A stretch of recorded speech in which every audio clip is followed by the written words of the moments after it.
pumping water out, and then suddenly you see this huge animal, piece of animal coming out. That was a bit scary because I was too close. And I can tell you, because the tides were very rough, I almost fell down. But I'm happy that the captain we had was very careful. We were all well geared with the floaters. So I'm happy that the measures taken by the operators of this migration, the humpback migration of the whale, I think they are commendable. So this migration is annually, because it's from July and August, because these animals come from Antarctica. They come all the way to the warm areas, the northern part of Kenya, and then back 4,000 kilometers they cover.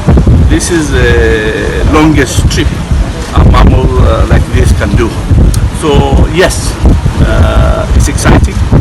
We are trying to connect it with the wildebeest migration, although the wildebeest migration is almost guaranteed. Kwa kweli mimi nataka kuambia washikadau wa utalii Kenya nzima, lazima watambue kuwa watalii wa kinyumbani ni watalii muhimu sana, kwa sababu watalii wa kinyumbani ni watalii wa kudumu. Ikiwa kuna wageni, hakuna wageni, hawa nyumbani ndio watafaa. Kwa hivyo nataka niwaambie kuwa wathamini watalii wa kinyumbani, kwa sababu watalii wa kinyumbani watadumu wakati wa shida ambao tunapatikana. Mimi naamini kwa tukifanya mikakati ya kuangalia watalii wa kinyumbani, itakuwa mikakati haya itanufaisha baadaye. Watalii wa kigeni wakianza kuja nchini, itakuwa manufaa mara mbili. So I want to encourage Kenyans to come to Watamu and see the migration of the humpback whale. And also it's going to be difficult. You need patience. But I can tell you, when you see it, you see how huge this animal is. It's 40 tons.